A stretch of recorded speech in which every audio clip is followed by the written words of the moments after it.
Hello बच्चों, मेरा नाम है पीएस सर। तो आज हम देखेंगे 10th अप्रैल शिफ्ट 1 के केमिस्ट्री के सॉल्यूशंस। तो स्टार्ट करते हैं।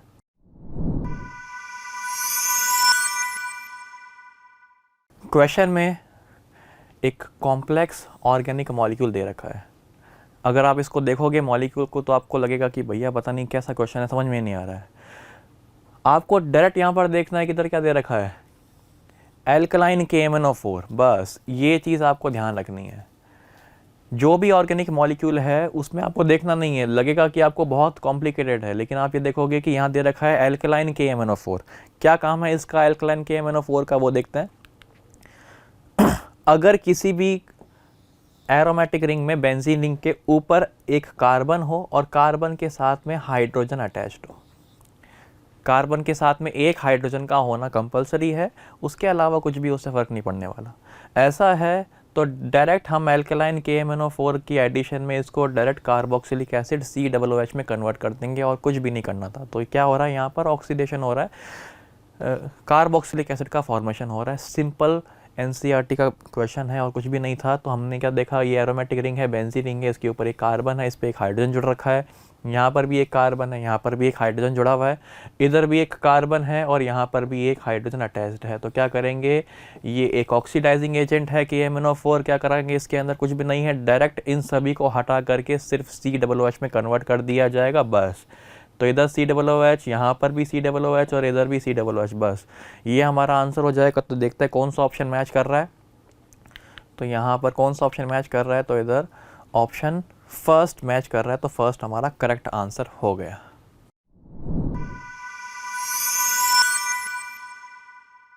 फिजिकल केमिस्ट्री का अपने पास जो क्वेश्चन है आप देखेंगे जो स्क्रीन पे है। Question is prolong heating is avoided during the preparation of ferrous ammonium sulphate.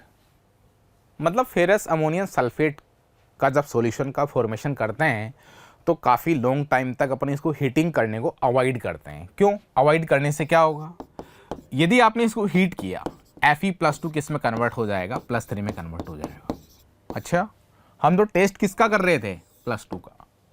Test किसका मिलेगा, क्योंकि फेरस, ये फेरस है, ये फेरिक है, फेरस किस में कन्वर्ट हो जाएगा, फेरिक में कन्वर्ट हो जाएगा।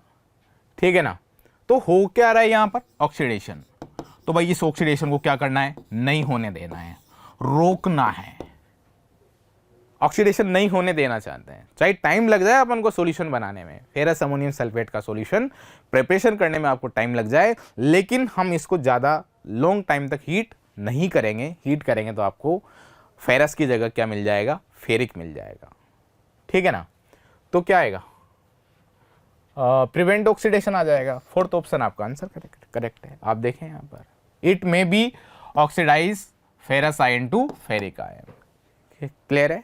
तो ये है आपके पास, वैसे तो ये जो क्वेश्चन है प्रैक्टिकल से रिलेटेड है, ठीक है, लेकिन आप इसको रेडॉक्स में डाल सकते हैं।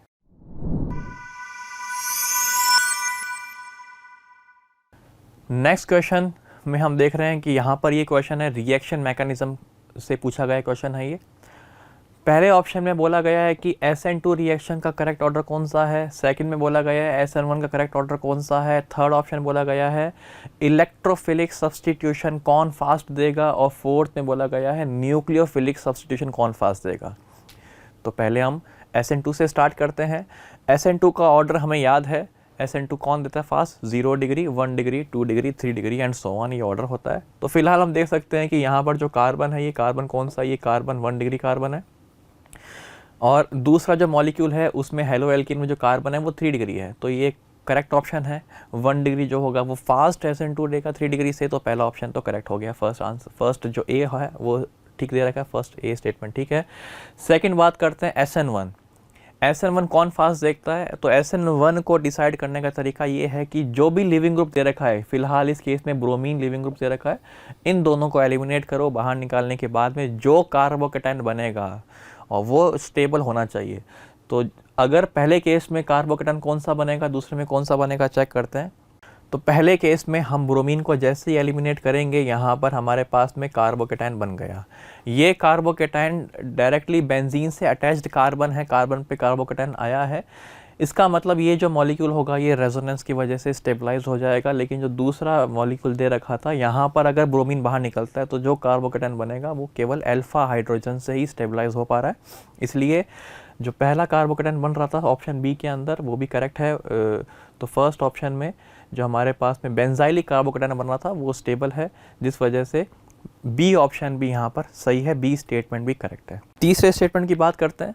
तो जो थर्ड स्टेटमेंट दे रखा है वो दे रखा है कि इलेक्ट्रोफिलिक सब्स्टिट्यूशन फास्ट कौन देगा, ये वाला मॉलिक्यूल या फिर ये वाला मॉलिक्यूल। इन दोनों मॉलिक्यूल में पहले मॉलिक्यूल में बेंजीन पे क्लोरीन अटैच है।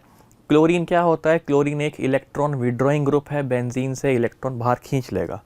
दूसरे मॉलिक्यूल में भी बेंजीन पे क्लोरीन लग रखा है, लेकिन दूसरे मॉलिक्यूल में क्लोरीन के अलावा NO2 भी लगा हुआ है।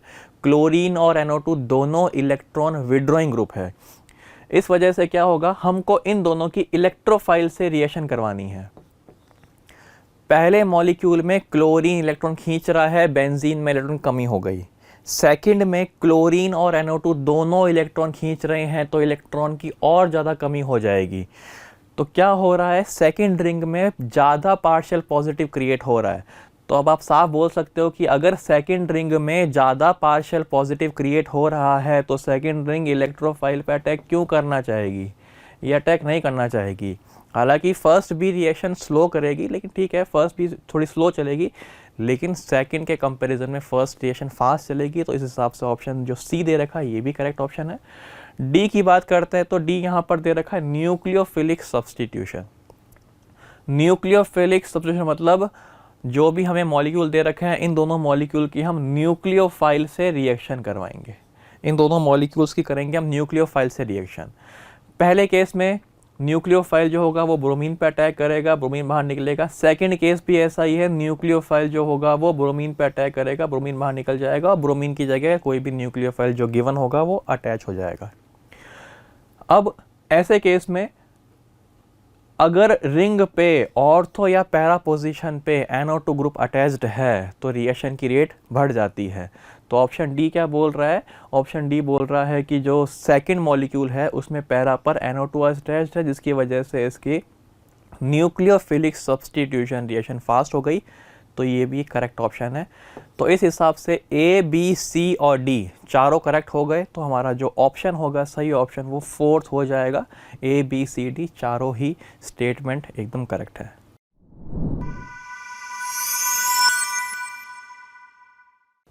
तो देखें नेक्स्ट क्वेश्चन है आपके पास, given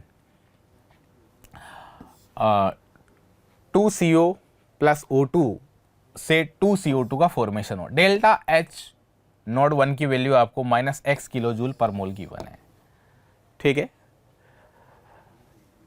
C graphite plus O2 से आपके पास 2CO2 बन रहा है, डेल्टा H नोड 2 की वैल्यू आपको y किलो जूल पर मोल गिवन है। आपसे पूछा क्या है, आपसे पूछा है कि ग्रेफाइट जो है, ठीक है ना, जी का मतलब यहाँ ग्रेफाइट से भाई गैस नहीं है, समझना। सी ग्रेफाइट 1/2 O2 के साथ रिएक्शन करके क्या बनाएगा, CO का फॉर्मेशन कर रहा है, कार्बन मोनोऑक्साइड। उसके लिए आपको एंथैल्पी चेंज निकालनी है, ठीक है ना। तो क्या करना है, देखो आप इसका सॉल्यूशन क्या करेंगे। 2C प्लस O2 से 2CO2, इसके लिए ये वाली वैल्यू गिवन है और ग्रेफाइट के लिए आप ये वाली वैल्यू गिवन। तो C ग्रेफाइट है ना आपके पास, ठीक है, समझ पा रहे हैं बात को।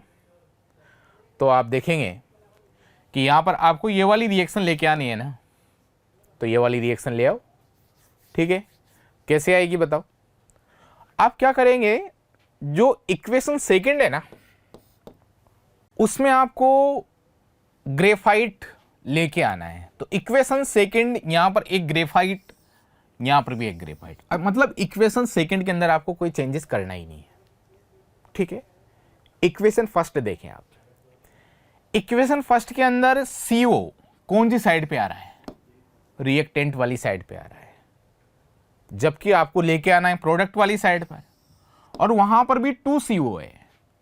अच्छा 2CO है, उसके लिए -x है। यदि इस रिएक्शन को उल्टा कर दूंगा, इन्वर्स कर दूंगा, 2CO से यहां पर CO2 बन रहा है ऑक्सीडेशन से, तब -x है।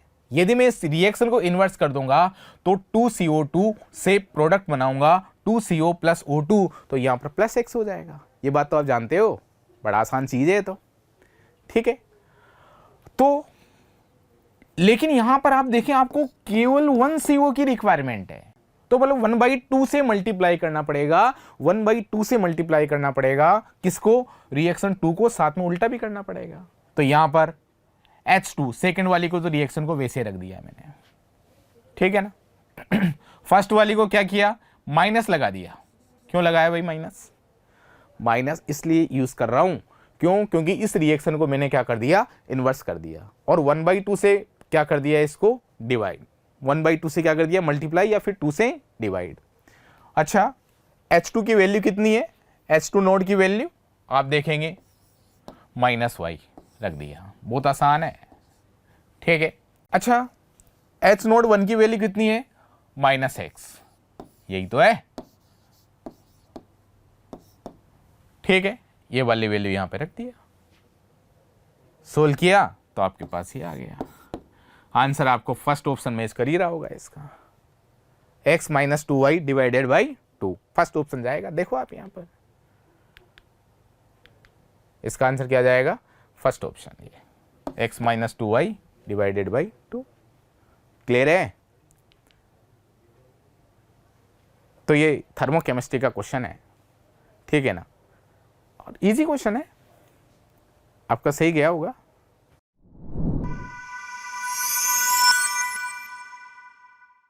नेक्स्ट क्वेश्चन जो स्क्रीन पे है, using column chromatography mixer of 2 compounds A and B was separated, ठीक है ना, A and B was separated, A eluted first, this indicate B has, ठीक है ना, मतलब A के लिए कुछ इंफॉर्मेशन अपन को गिवन है और B के बारे में आपको बतानी है। देखो इसका सॉल्यूशन क्या है, देखो मोर पोलर कंपाउंड, ठीक है ना, मोर पोलर ज्यादा होगा तो अट्रैक्शन फोर्स भी ज्यादा होगा, बात समझ रहे हो, अट्रैक्शन फोर्स ज्यादा होगा तो एडजॉर्प्शन जल्दी हो जाएगा, फास्ट एडजॉर्प्शन होगा, फास्ट एडजॉर्प्शन होगा तो उसकी मूविंग कैपेसिटी क्या हो जाएगी, कम। भाई अट्रैक्शन है ना, अट्रैक्शन है तो जिस सरफेस पे ये मूव कर रहा है ना, उस सरफेस पर क्या होगा, मूव करने की कैपेसिटी क्या हो जाएगी, कम हो जाएगी, ठीक है ना। तो more polar compound the more it will be अडेर the two the adsorbent and the smaller the distance will be travel from baseline and lower is the RF value। बात समझ रहे हो, RF वैल्यू क्या हो जाएगी, कम हो जाएगी, कब, एडजॉर्प्शन क्या हो जाएगा, बढ़ जाएगा तब। तो RF वैल्यू बढ़ेगी ना, RF वैल्यू क्या होती है बताओ, distance covered by the substance from the base line. जब अट्रैक्शन फोर्स ज्यादा होगा तो डिस्टेंस भी कम कवर करेगा, क्यों, क्योंकि जैसे ही ये सरफेस है इस पर कोई पार्टिकल को मूव करवाना है अपन को, ठीक है ना। अब इन दोनों के बीच में अट्रैक्शन ज्यादा होगा तो यही एडजॉर्प्शन हो जाएगा ना इसका, तो नीचे तो जा ही नहीं पाएगा ये, बात समझ रहे हैं ना, ठीक है ना। तो यहां पर अट्रैक्शन फोर्स बढ़ेगा तो ट्रेवल डिस्टेंस क्या हो जाएगी, कम हो जाएगी, RF वैल्यू क्या हो जाएगी, कम हो जाएगी, RF वैल्यू कम होगी तो अट्रैक्शन फोर्स ज्यादा होगा, पॉलरिटी ज्यादा होगी।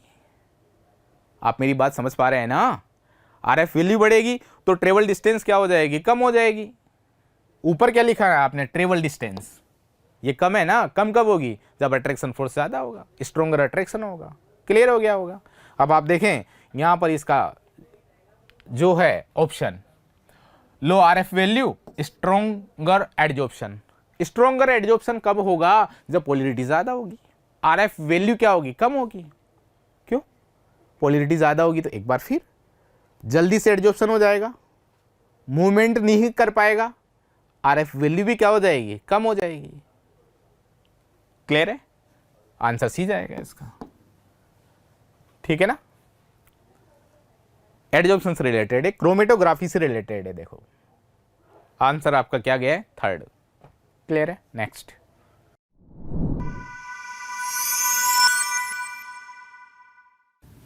Lime reacts exothermally with water to give a and has low solubility in water, the aqueous solution A is often used for the test of CO2, and the test with soluble B is formed, and B when further reacts with CO2, then the soluble compound A is formed. This is basically answer is this is the quicklime, and quicklime means CaO. When it combines with the water and CO2, that will give a white precipitate of CaCO3, and which is insoluble, and after passing carbon dioxide gas into it, it will form calcium bicarbonate, which is again soluble. So this is the answer. Calcium oxide when combines with the water will get CaOH twice, which is less soluble, CaOH twice plus CO2, that will give CaCO3, which is insoluble, which will give calcium bicarbonate. ये CaO पान वाला चूना है.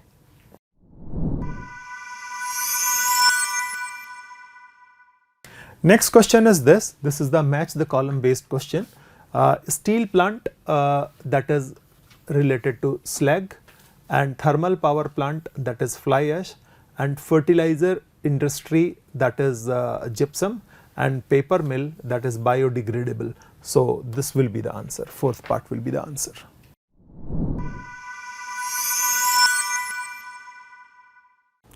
Next question में हमें बोला गया है कि हमें मिथाइल फिनाइल ईथर बनाना है। मिथाइल फिनाइल ईथर की स्ट्रक्चर कैसी होगी? ऑक्सीजन रहेगा, ऑक्सीजन के एक तरफ मिथाइल रहेगा, एक तरफ फिनाइल रहेगा। ये मॉलिक्यूल हमें बनाना है। तो ये भी एकदम बेसिक क्वेश्चन एनसीईआरटी का क्वेश्चन है, ज़्यादा कुछ मुश्किल क्वेश्चन नहीं है। हमें पता है कि ये जो मॉलिक्यूल होगा, इसको बनाने के लिए जो भी हमें ऑप्शन दे रखे हैं उन ऑप्शंस को हम देखें तो ये जो मॉलिक्यूल है ये विलियमसन्स ईथर सिंथेसिस से बनाया जाएगा, और उसके हिसाब से जो करेक्ट ऑप्शन होना चाहिए वो ये होना चाहिए कि फिनाइल ओ नेगेटिव ऐसा हमारे पास में न्यूक्लियोफाइल होना चाहिए। वो न्यूक्लियोफाइल मिथाइल के साथ में कोई एक्स ग्रुप हो, उससे रिएक्शन करे तो जो ऑक्सीजन होगा वो मिथाइल पे अटैक करेगा, लिविंग ग्रुप बाहर निकल जाएगा, ये रिएक्शन SN2 कहलाएगी, और यहाँ पर फिनाइल ओ मिथाइल ये ग्रुप, ये जो कंपाउंड जो बनाना था वो बन गया। तो देख लेते हैं करेक्ट ऑप्शन कौन सा मैच कर रहा है। तो यहाँ पर जो ऑप्शन फोर्थ है वो बिल्कुल इसी तरह का दिख रहा है हमको, तो ऑप्शन फोर्थ हमारा करेक्ट ऑप्शन हो जाएगा। अगर आप ये सोच रहे हो कि यहाँ पर ऑप्शन थर्ड भी हो सकता है कि sir methyl O minus plus phenyl Br यहाँ पर अटैक करे, ब्रोमीन बाहर निकल जाए, तो आप गलत सोच रहे हो, ऐसा नहीं हो पाएगा। क्या कारण है? फिनाइल और ब्रोमीन के बीच में यहाँ पर जो बॉन्ड है, इस बॉन्ड में पार्शियल डबल बॉन्ड करैक्टर है, जिस वजह से ये बॉन्ड इजीली ब्रेक नहीं हो पाएगा, और फर्स्ट केस में जो होगा वो बॉन्ड मिथाइल और हैलोजन के बीच में है, तो वो बॉन्ड इजीली ब्रेक हो जाएगा। और जो ग्रुप है मिथाइल, ये एक 0 डिग्री ग्रुप बोल सकते हो या फिर सुपर 1 डिग्री बोल सकते हो। इस हिसाब से SN2 रिएक्शन भी फास्ट रहेगी। तो जो सबसे अप्रोप्रिएट आंसर है वो ऑप्शन फोर्थ ही होगा।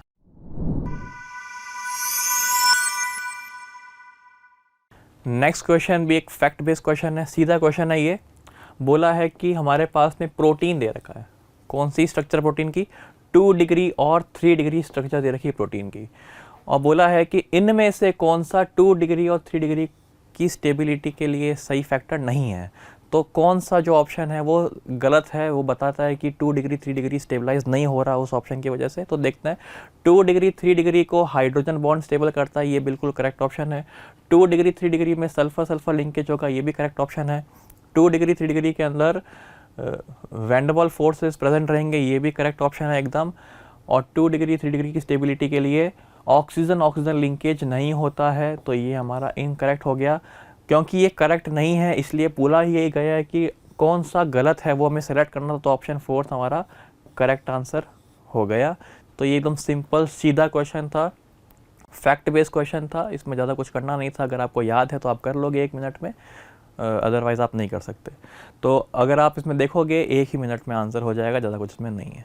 तो यहाँ पर करेक्ट ऑप्शन फोर्थ हो गया।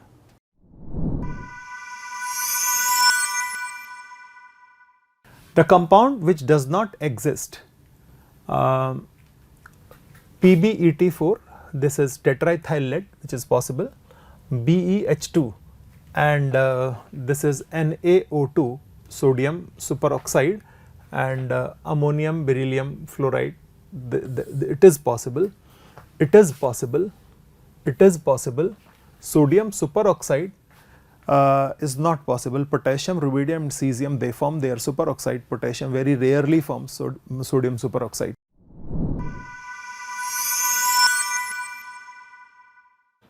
Given below are two reactions involved in the commercial preparation of dihydrogen. The two reactions are carried out at temperature T1 and T2 respectively.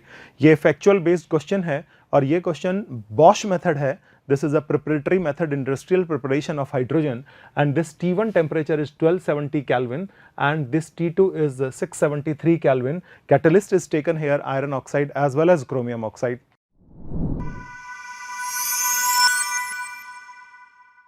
हाँ तो देखें, एक और क्वेश्चन आ रहा है आपके पास फिजिकल केमिस्ट्री का, enthalpy change for the adsorption and micelle formation.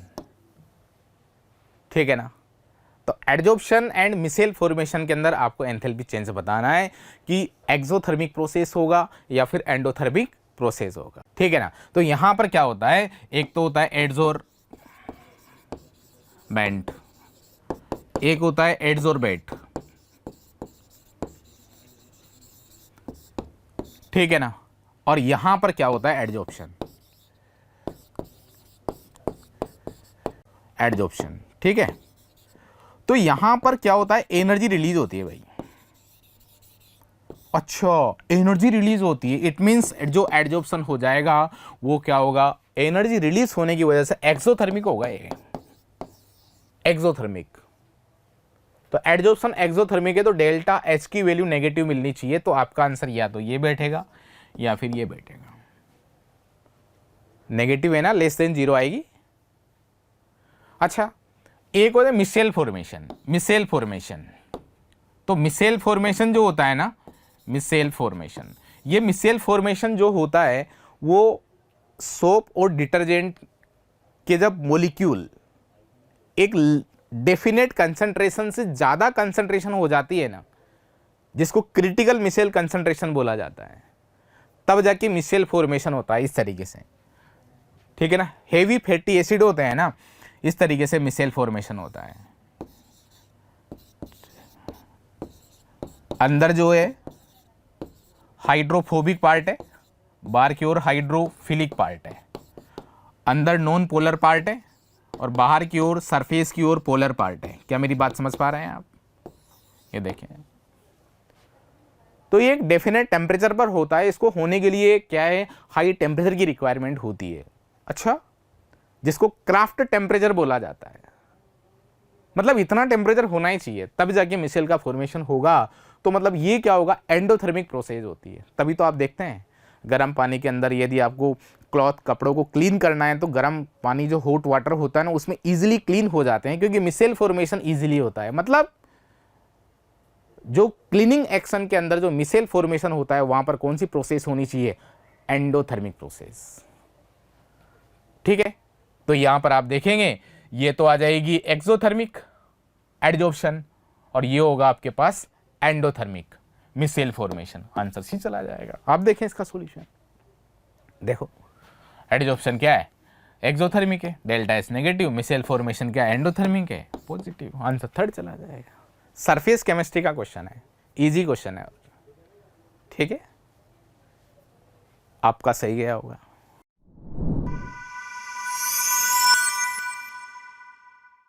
इस क्वेश्चन में यहाँ पर कुछ ऑर्गेनिक मॉलिक्यूल के नाम दे रखे हैं और कुछ सिंपल नाम भी दे रखे हैं।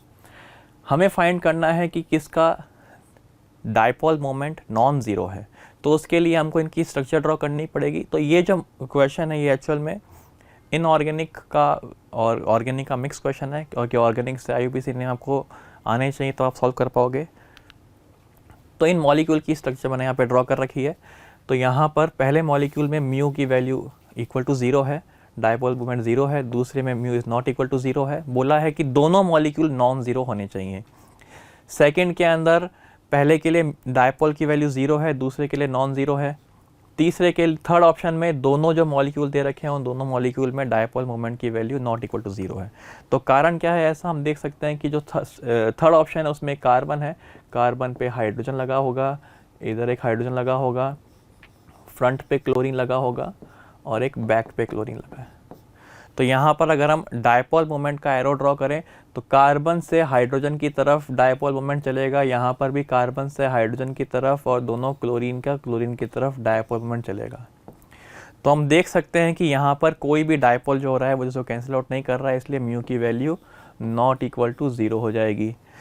इसके बाद जो सेकंड दे रखा है वो ये दे रखा है, कार्बन पे एक हाइड्रोजन लगा हुआ है और 3 क्लोरीन लगे हुए हैं। तो एक क्लोरीन को हमने इस तरफ जोड़ दिया, एक क्लोरीन को हम अप जोड़ देते हैं, एक क्लोरीन को हम डाउन जोड़ देते हैं।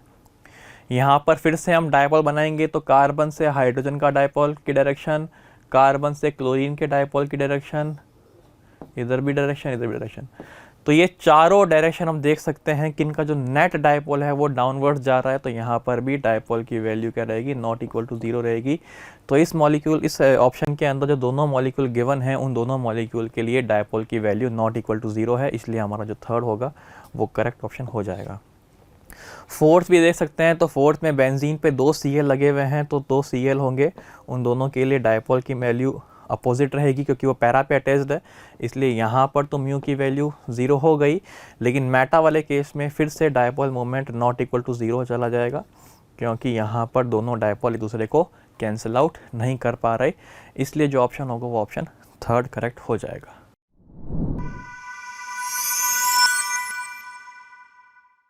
Which of the following uses as stabilizer during the concentration of sulfide ore?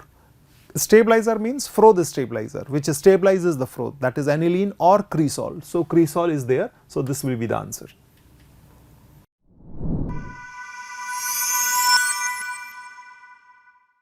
Which of the following statement are correct? M3 plus to M2 plus reduction potential of iron is greater than manganese. ये opposite होता है, तो ये statement तो आपका गलत हो गया, आपको करेक्ट बताना है। The higher oxidation state of first row D block element get stabilizes by oxide ion. Yes, it is right. The aqueous solution of chromium 3 plus ion liberates hydrogen from the dilute acid. Yes, it is. ये dilute acid से react करके hydrogen liberate करता है. This will be the correct answer. Option fourth is the magnetic moment of V2 plus ion observed between 4.4 to 5.2. It is not correct. It has 3 unpaired electrons, so magnetic moment that will be approximate mu that is equal to 3.8 bm. So this is also wrong. So these are the 2 correct options. So B and C, B part will be the answer.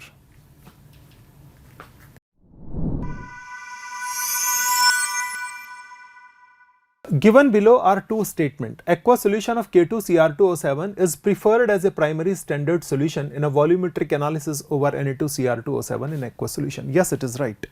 Potassium dichromate is preferred as a primary standard.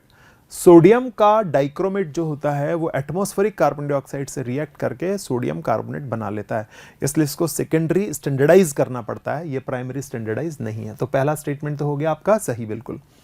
दूसरा है K2Cr2O7 has a higher solubility in water than Na2Cr2O7, ये थोड़ा सा गलत हो गया। Higher solubility sodium dichromate की होती है पोटेशियम डाइक्रोमेट के कंपैरिजन में, तो दूसरा स्टेटमेंट आपका गलत हो गया। तो पहला सही हो गया, दूसरा गलत हो गया, तो this will be the answer.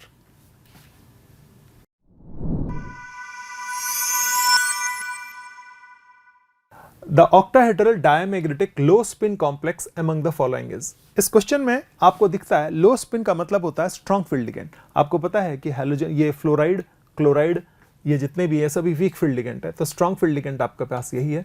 तो ये स्ट्रॉन्ग फील्ड लिगेंड भी है यानी लो स्पिन भी है, और कोबाल्ट 3+ है, स्ट्रॉन्ग फील्ड लिगेंड है, तो सारे इलेक्ट्रॉन पेयर अप हो गए, तो ये डायमैग्नेटिक भी है और ऑक्टाहेड्रल भी है बिकॉज नंबर ऑफ लिगेंड्स यहाँ पे 6 है। So this will be the answer.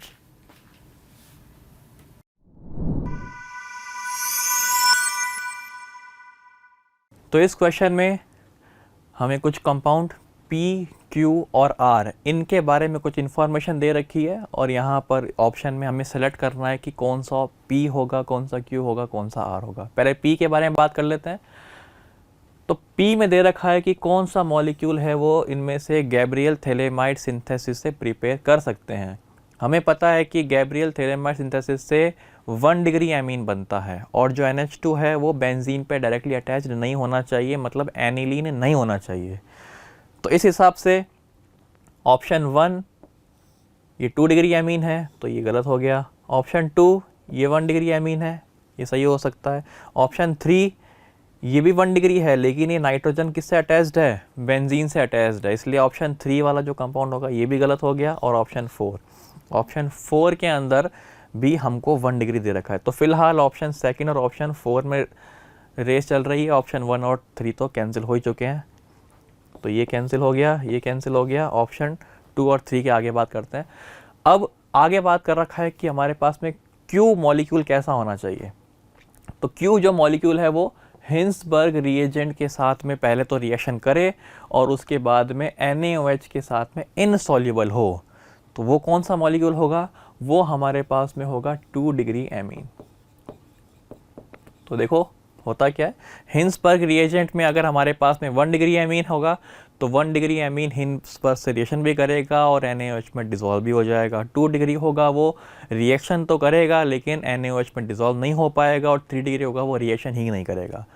तो अब देखते हैं ऑप्शन 1 तो गलत ही था। ऑप्शन 2 की बात करते हैं। ऑप्शन 2 हमारे पास में ये 2 डिग्री एमीन दे रखा है, नाइट्रोजन जो है वो 2 डिग्री है, तो ऑप्शन 2 करेक्ट हो सकता है। और ऑप्शन जो 4 है, यहाँ पर जो नाइट्रोजन है वो 3 डिग्री दे रखा है, इसका मतलब ऑप्शन 4 हमारे पास में भी गलत हो गया। तो हमको इस क्वेश्चन में R तक जाने की ज़रूरत ही नहीं पड़ी, P और Q के आइडेंटिफिकेशन से ही हमारा ऑप्शन जो सेकंड था वो करेक्ट आंसर आ गया। फिर भी बात कर लेते हैं R के बारे में। R में दे रखा है कि जो मॉलिक्यूल है वो HNO2 के साथ रिएक्शन करके बीटा नेफ्थॉल के साथ रिएक्शन करके रेड डाई में कन्वर्ट हो जाता है। तो ये थोड़ी सी रिएक्शन कॉम्प्लिकेटेड है, फिर भी देखते हैं। रिएक्शन ज़्यादा मुश्किल तो नहीं है, फिर भी देखते हैं कैसे रिएक्शन बनेगी ये। तो देखिए ये हमने ऑप्शन 2 से R मॉलिक्यूल सेलेक्ट कर लिया। इसकी करें रिएक्शन HNO2 के साथ में। जैसे ही HNO2 से रिएक्शन करेंगे ये जो नाइट्रोजन होगा वो ये N2+ में कन्वर्ट हो गया।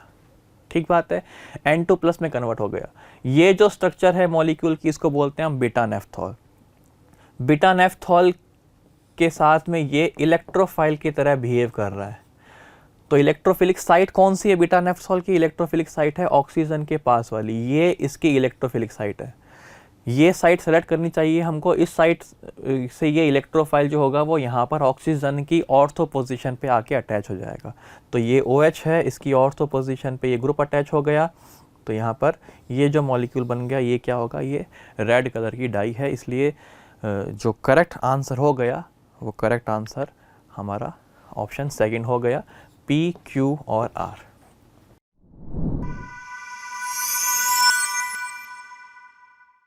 नेक्स्ट क्वेश्चन है the number of molecules and moles in 2.8375 litre of O2 gas 8 STP are respectively. आपको क्या है, STP पर ऑक्सीजन गैस का वॉल्यूम आपको गिवन है और आपको इसके अंदर बताना है जो गिवन वॉल्यूम है उसके अंदर नंबर ऑफ मोल्स कितने होंगे और ऑक्सीजन गैस के मोलिक्यूल्स कितने होंगे। बड़ा आसान क्वेश्चन है मोल कॉन्सेप्ट का। कैसे करेंगे, पहले मोल्स निकाल लो, moles of O2, volume of O2 divided by 22.7, क्योंकि STP पर वॉल्यूम जो 1 मोल का वॉल्यूम होता है वो 22.7 होता है और NTP पर क्या होता है 22.4 होता है। तो आप देखेंगे ये है, ये आ जाएगा molecules of O2 number of moles into Na कर देंगे, मल्टीप्लाई करके देख लो ये आ रहा है। आपका आंसर कितना आएगा, नंबर ऑफ मोलिक्यूल्स तो आ रहा है 7.527 इंटू 10⁻22 और नंबर ऑफ मोल्स जो है आपके पास 0.125 मोल्स। ठीक है ना, क्लियर है। बड़ा आसान सा क्वेश्चन है मोल कॉन्सेप्ट का, सही गया होगा आपका।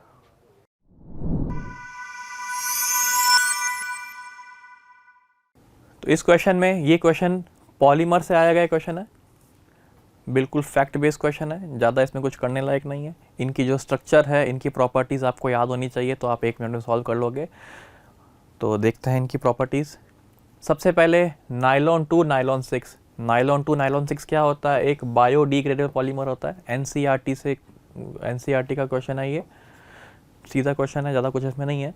ब्यूना एन, ये भी एनसीईआरटी का एनसीईआरटी बेस्ड क्वेश्चन है। ब्यूना एन क्या होता है? ब्यूना एन एक रबर होता है। कौन सा रबर? सिंथेटिक रबर होता है। यूरिया फॉर्मेल्डिहाइड, ये भी एनसीईआरटी में दे रखा है, ये भी एनसीईआरटी से डायरेक्ट क्वेश्चन उठाया गया है। ठीक है, तो ये क्या होता है? थर्मोसेटिंग पॉलीमर होता है, ठीक बात है। और डेक्रोन, डेक्रोन के अंदर हमें यहाँ पर एस्टर लिंकेज दिख रहा है, इसलिए इसको क्या बोला जाएगा? पॉलीएस्टर। तो यहाँ पर आपको मैचअप्स करने थे, तो इस हिसाब से हमारा जो ऑप्शन 4th है वो करेक्ट ऑप्शन है। तो इस क्वेश्चन में कुछ खास नहीं है, आपको डायरेक्ट फैक्ट्स याद होने चाहिए, तो आप इसको 1 मिनट में सॉल्व कर लेते हैं।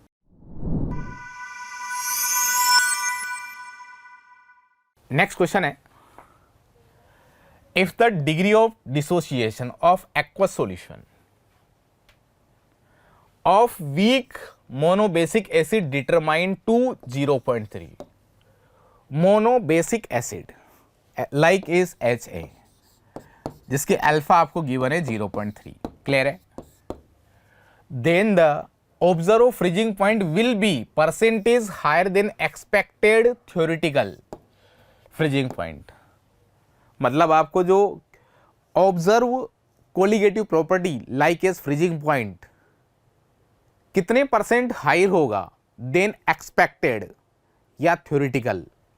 बात समझ रहे हैं मेरी बात को? ठीक है ना? तो थ्योरेटिकल फ्रीजिंग पॉइंट के कंपैरिजन में कितने परसेंट हायर होगा जब आपके पास जो आपके पास है वीक मोनोबेसिक एसिड क्या हो, इसके अंदर प्रेजेंट हो। क्वेश्चन क्लियर है? ठीक है, क्या करेंगे? आपके पास ये है, अल्फा गिवन है, पहले आई कैलकुलेट करो, ठीक है ना? फिर फॉर्मूला लगा दो, delta T B is equal to K B into molality. ये कब लगाएंगे? ये है आपका कौन सा? थ्योरेटिकल, ठीक है ना? और ऑब्जर्व फ्रीजिंग पॉइंट के लिए, फ्रीजिंग पॉइंट है ना, तो डेल्टा टी बी आएगा यहां पर, टी एफ, और यहां पर हो जाएगा के एफ, ठीक है ना?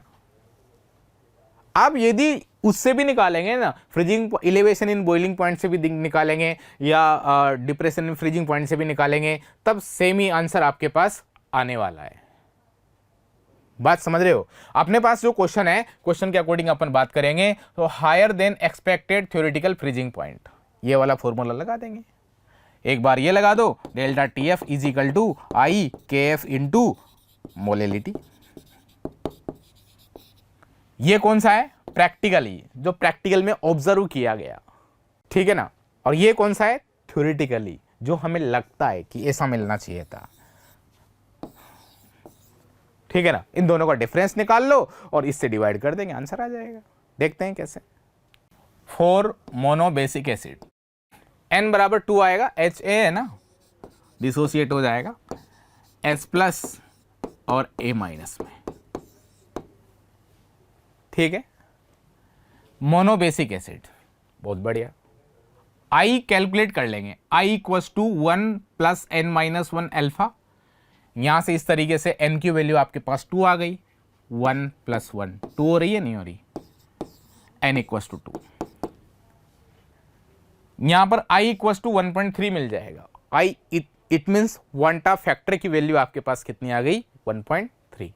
परसेंटेज इंक्रीज देखना है, ठीक है ना? तो पहले आप एक्चुअल प्रैक्टिकल में जो मिला आपको हायर वाली वैल्यू क्या आएगी? Delta T F observe minus delta T F calculated, ठीक है ना? दोनों का डिफरेंस निकाल लेंगे और डेल्टा टी एफ कैलकुलेटेड से इसको डिवाइड कर देंगे और 100 से मल्टीप्लाई कर देंगे। क्लियर है? आपको क्या करना है? परसेंटेज इंक्रीज, कितना इंक्रीज होगा किसके कंपैरिजन में? जो आपको एक्सपेक्टेड जितनी मिलनी चाहिए, कौन सी वाली मिलनी चाहिए? कैलकुलेटेड। और मिला कितना? इतना। दोनों का डिफरेंस निकाल लो, डिफरेंस निकाल करके जो एक्सपेक्टेड है उससे डिवाइड कर दो, 100 से मल्टीप्लाई कर दो, आंसर आ जाएगा। तो ऑब्जर्व का मतलब यहां पर आई आएगा, के एफ इंटू आई इंटू एम, और यहां पर minus K F into M हो जाएगा। आई की वैल्यू कितनी है? चलो यहां पर इसको सोल्व करते हैं। के एफ आई की वैल्यू कितनी है? 1.3 into M minus K F into M, divided by m। समझ रहे हैं बात को? उससे क्या होगा, सोल्व कर लो यार। यहां से कितना मिलेगा, 0.3 kf into M means molality और kf इंटू एम। समझ रहे हैं बात को? अब आपको परसेंटेज डायरेक्ट यही निकालनी है तो 100 से और मल्टीप्लाई कर दो यार, कर दो मल्टीप्लाई। 100 से मल्टीप्लाई कर देंगे तो यहां से ये कट जाएगा, गया गया, और आपके पास 30% आंसर आ जाएगा। समझ पा रहे होंगे आप? ठीक है। क्वेश्चन किसका है? ये लिक्विड सॉल्यूशन का क्वेश्चन है। ये अच्छा क्वेश्चन है, आप इसको टफ क्वेश्चन की कैटेगरी में डाल सकते हैं, मीडियम भी डाल सकते हैं, लेकिन टफ, मैं इसको टफ बोलूंगा तो ज़्यादा बेटर रहेगा, क्योंकि आप बहुत कुछ सोचना था कि करना क्या है इसके अंदर। ठीक है, आपका आंसर कितना जाएगा? 30%। आंसर 30 जाएगा, इंटीजर वाला है ना, इसी वजह से।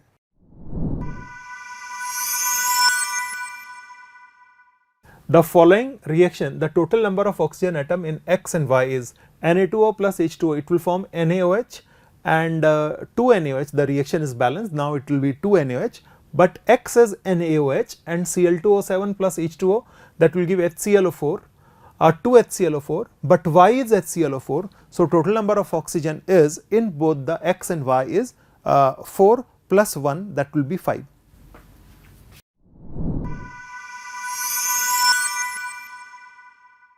The sum of lone pair electron present in the central atom of the interhalogen IF5 and IF7. IF5 has one lone pair electron in the center atom, whereas IF7 doesn't have any lone pair electron in the iodine atom. So the total sum is 1 plus 0, that will be 1. So 1 will be the answer.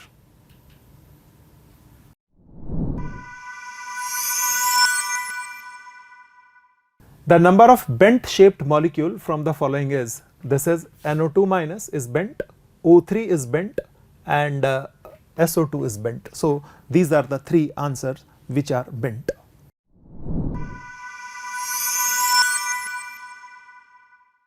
Next question है आपके पास screen पे, आपसे क्या बोल रहा है?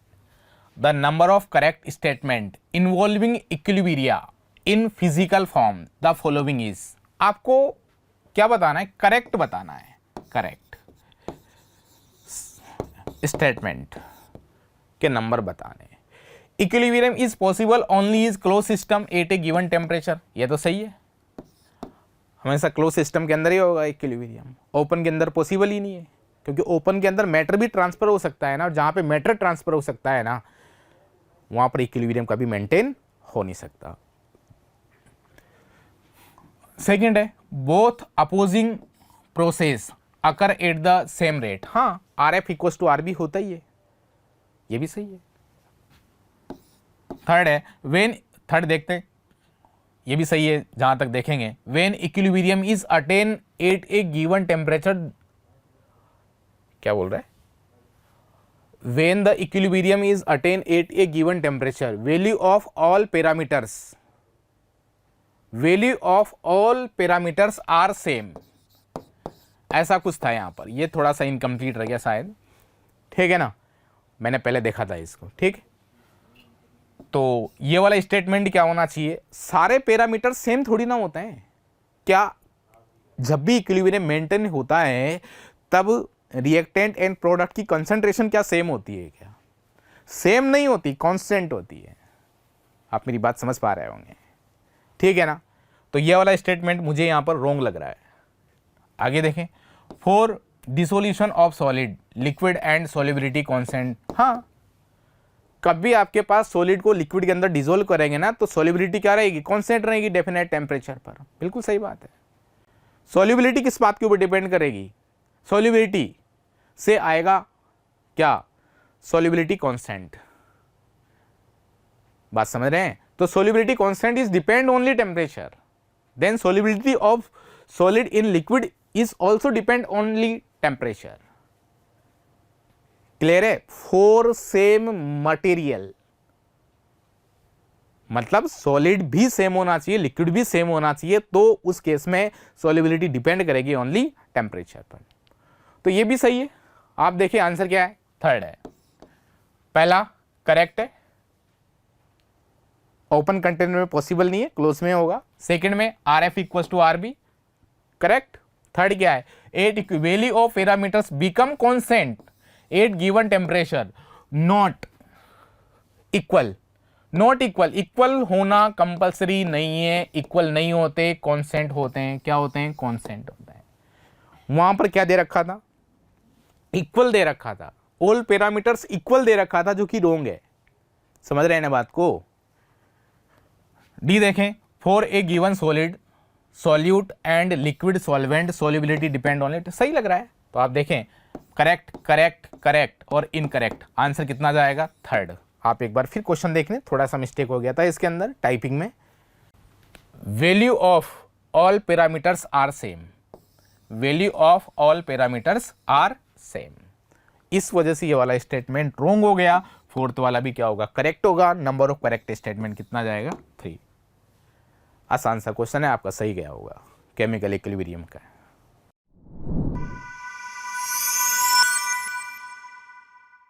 Next question है, at constant temperature A gas is at pressure.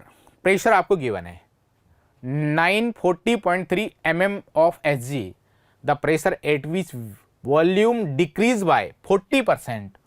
अच्छा, वॉल्यूम को आपने 40% क्या कर दिया, डिक्रीज कर दिया, ठीक है ना।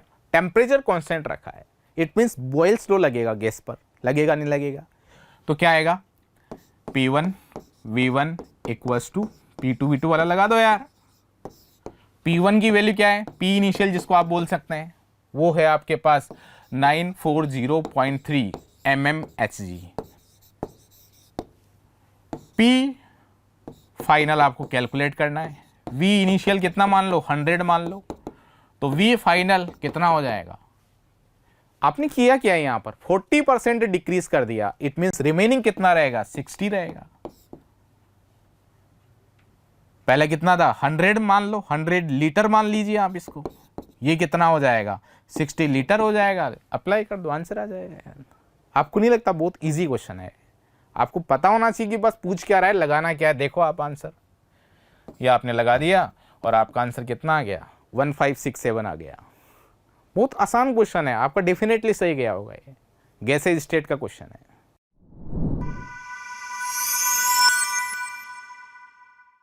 नेक्स्ट क्वेश्चन है आपके साथ स्क्रीन पे, क्या है, Fe4-2, यहां पर ऑक्सीडेशन स्टेट +6 आएगी, इसकी निकाल सकते हैं, FeO4-2, ठीक है ना।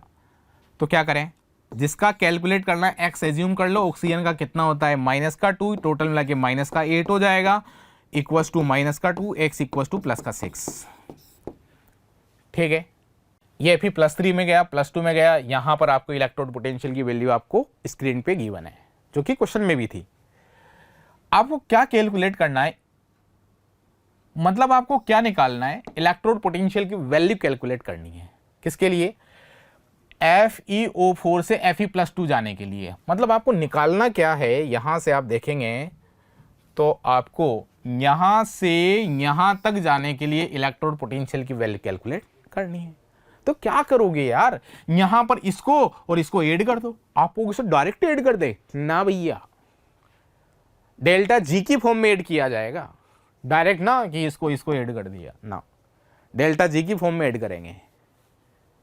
क्लियर है, तो देखो कैसे करेंगे, आप देखें आप इसको कैसे ऐड करेंगे।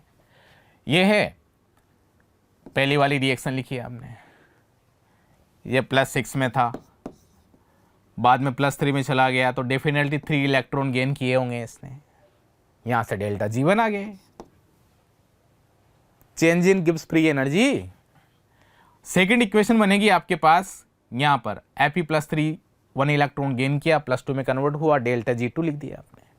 थर्ड इक्वेशन आपको ये लेके आनी है, ठीक है, ये इक्वेशन आपने को लेके आनी है। तो यहां पर डेफिनेटली यार ये +6 से +2 में जाएगा तो 4 इलेक्ट्रॉन गेन करेगा, डेल्टा G3 लिख दिया। यदि आप इन दोनों इक्वेशन को ऐड करोगे, फर्स्ट एंड सेकंड को, तो आपको थर्ड वाली इक्वेशन क्या हो जाएगी, मिल जाएगी। करके देखो, देखो ये कैंसिल हो गया, दिस और दिस।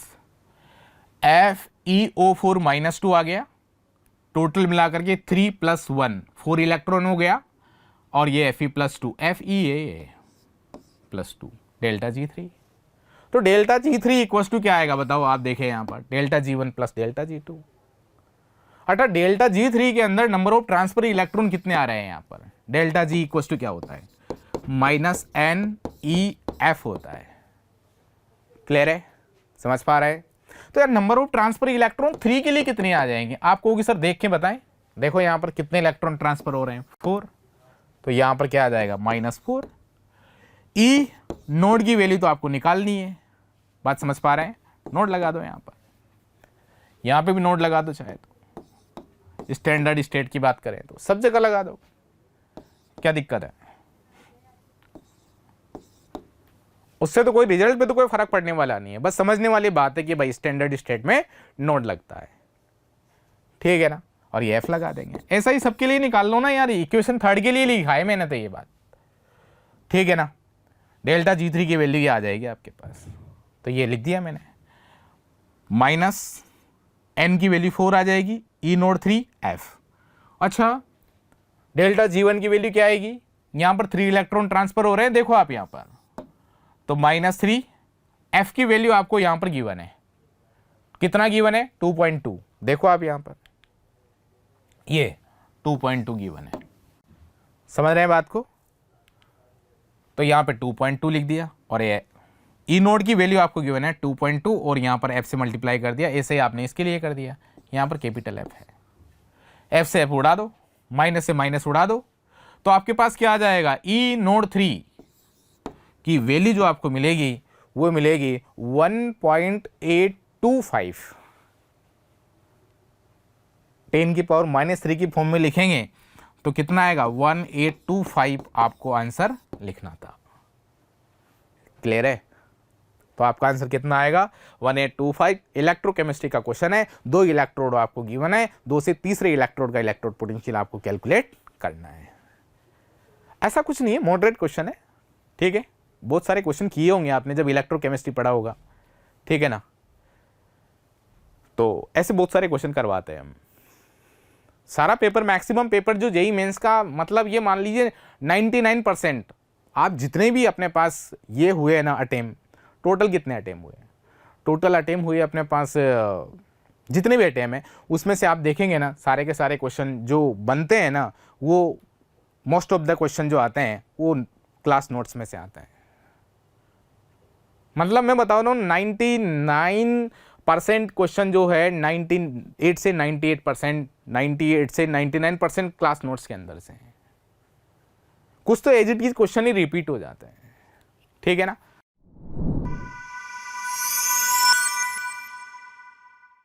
नेक्स्ट है, a molecule undergoes 2 independent first order reaction whose respectively half life आपको गिवन है। If both reaction are occurring then the time taken for 50% consumption of reactant is, ये जो रिएक्टेंट है ना उसका 50% कंजम्पशन हो चुका है, इट मीन्स वो प्रोडक्ट में कन्वर्ट हो चुका है। तो time taken 50% consumption means half life period की बात कर रहा है वो, समझ रहे हैं बात को, ठीक है ना। फर्स्ट ऑर्डर रिएक्शन है, दोनों के लिए हाफ लाइफ पीरियड आपको गिवन है। जैसे ए है, अच्छा ए से बी बन रहा है और ए से सी बी बन रहा है, इसका सपोज करिए हाफ लाइफ पीरियड आपको 12 मिनट गिवन है,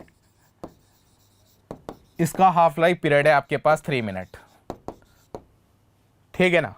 मतलब 12 मिनट में ये आधा बन जाता है और ये 3 मिनट में आधा बन जाता है। तो आपको ये पूछा है कि ए का डीकम्पोजिशन आधा कितने टाइम में हो जाएगा, इसका हाफ लाइफ पीरियड कितना होगा, फर्स्ट ऑर्डर की रिएक्शन है, ठीक है ना। तो यार ये रिलेशन आपको पता है ना, ठीक है ना। कौन सा रिलेशन, जैसा कि आप सॉल्यूशन देख सकते हैं, K effective equals to K1 + K2।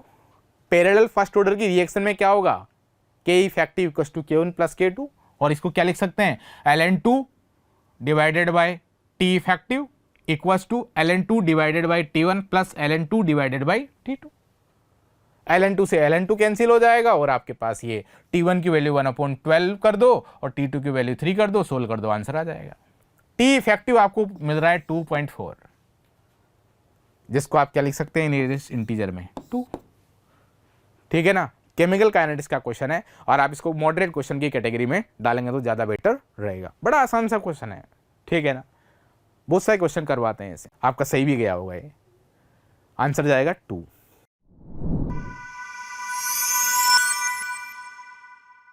Next है the number of incorrect statement. Incorrect statement बताना है about the black body from the following is. Black body के लिए emit or absorb energy in the form of electromagnetic radiation। Incorrect statement बताने हैं आपको, ठीक है ना। About the black body emit or absorb energy in the form of electromagnetic radiation। frequency distribution of emit radiation depend on temperature। मतलब आपको incorrect statement का selection करना है। चलो देखते हैं पहले। At the given temperature intensity V S frequency. अच्छा इसका ग्राफ बनाते हैं, चलो एक बार ग्राफ देखो। चलो यहीं सॉल्यूशन के अंदर ही ग्राफ देख लो आप। इसका क्या है, इसका ग्राफ ऐसा आएगा। ये T2 टेम्परेचर का ग्राफ है, ये T1 टेम्परेचर का ग्राफ है। मतलब टेम्परेचर बढ़ाने पर इंटेंसिटी भी बढ़ती है, समझ रहे हैं बात को। टेम्परेचर यदि आपने बढ़ा दिया तो इंटेंसिटी भी बढ़ जाएगी। इंटेंसिटी मीन्स नंबर बढ़ जाएंगे इमिटेड फोटोन के। ब्लैक बॉडी है, उसका टेम्परेचर था 700, आपने उसका 900 कर दिया तो क्या हो जाएगा, नंबर ऑफ इमिटेड फोटोन भी क्या हो जाएंगे, इंक्रीज। और साथ में क्या होगा, एक जो फोटोन है ना उस फोटोन की एनर्जी भी चेंज हो जाएगी। एनर्जी चेंज हो जाएगी, टेम्परेचर बढ़ने से एनर्जी इंक्रीज हो जाएगी। एनर्जी इंक्रीज हो जाएगी तो फ्रीक्वेंसी क्या हो जाएगी, भी इंक्रीज हो जाएगी। बात समझ रहे हैं। पहले देखो, पहले टेम्परेचर कम था तो फ्रीक्वेंसी ये मिल रही थी मैक्सिमम इमिटेड फोटोन की। अब टेम्परेचर बढ़ा दिया तो यहां पर ये फ्रीक्वेंसी बढ़ गई। तो यार फ्रीक्वेंसी बढ़ गई तो एनर्जी भी तो बढ़ गई ना। फ्रीक्वेंसी और एनर्जी क्या होती है, डायरेक्टली प्रोपोर्शनल होती है। क्लियर है ना। तो टेम्परेचर बढ़ाने पर क्या होगा, फ्रीक्वेंसी बढ़ जाएगी। और किसकी बढ़ जाएगी, फ्रीक्वेंसी पर फोटोन। जो फोटोन इमिट हो रहा है उसकी फ्रीक्वेंसी क्या हो जाएगी, बढ़ जाएगी। सभी की फ्रीक्वेंसी भी सेम नहीं होती है, अलग अलग होती है, डिफरेंट होती है। लेकिन मैक्सिमम नंबर ऑफ फोटोन जो इमिटेड हो रहे हैं ना उसकी बात कर रहा हूं मैं आपसे, ठीक है ना। टेम्परेचर बढ़ाने पर फ्रीक्वेंसी बढ़ जाएगी, नंबर भी बढ़ जाएंगे, दोनों बढ़ जाएंगे। अच्छा वेवलेंथ क्या हो जाएगी, कम हो जाएगी। समझ रहे हैं ना। स्टेटमेंट इमिट और absorb energy from the electromagnetic radiation की फॉर्म में होती है। बिल्कुल सही बात है। Frequency distribution from the emitted depend on temperature. Temperature पे डिपेंड करता है ये, जैसा कि अलग अलग टेम्परेचर पे अलग अलग ग्राफ मिलेगा। T1 टेम्परेचर पर सपोज करो ग्राफ ये मिल रहा है। T1 टेम्परेचर का ग्राफ क्या है, ये मिल रहा है आपको। इसको मिला देता हूं मैं, ठीक है ना, मिला हुआ ये। अच्छा T2 टेम्परेचर का ग्राफ क्या मिलेगा, ये क्या है, इंटेंसिटी है, ठीक है। और ये क्या है, फ्रीक्वेंसी है। तो टेम्परेचर बढ़ा दिया, ये T1 टेम्परेचर है। T2 टेम्परेचर पर आप क्या देखेंगे, इस तरीके का ग्राफ मिलेगा। इंटेंसिटी भी बढ़ जाएगी और फ्रीक्वेंसी भी बढ़ जाएगी। ये हो जाएगा ν1, ये हो जाएगा ν2। ν2 की वैल्यू क्या हो जाएगी, बढ़ जाएगी। क्लियर है। The maximum of intensity and frequency curve is higher frequency at higher temperature as compare to low temperature. बिल्कुल सही बात है। इनकरेक्ट स्टेटमेंट तो दिख ही नहीं रहा मेरे को। आंसर इसका आना चाहिए 0। आपने क्या लगाया जरूर बताइए, कमेंट बॉक्स में जरूर। आप देख रहे हैं, आपने इस क्वेश्चन को देखा है तो आप मुझे जरूर बताएंगे कि आपने आंसर क्या लगाया था इसका, जब आपने जेईई मेंस का अटेम्प्ट दिया था। यदि आपने ये वाला अटेम्प्ट आपको मिला है तो ठीक है, आंसर आएगा 0। सारे करेक्ट हैं, इनकरेक्ट पूछा है आपसे। समझ रहे हो बात को। एटॉमिक स्ट्रक्चर का है वैसे, मोस्टली तो इसको इसमें फिजिक्स में पढ़ाते हैं, लेकिन थोड़ा बहुत अपने एटॉमिक स्ट्रक्चर में भी गिवन है केमिस्ट्री में।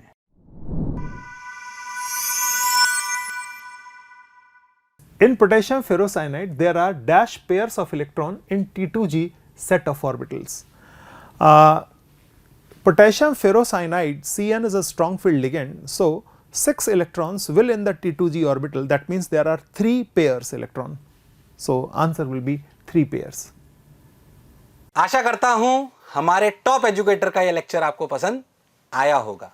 अगर पसंद आया है तो वीडियो को लाइक करिए, चैनल को सब्सक्राइब करिए और शेयर भी करिए, क्योंकि ज्ञान बांटने से बढ़ता है और सही बताऊं तो पुण्य भी मिलता है। मुझे सुनने के लिए बहुत बहुत धन्यवाद। Thank you.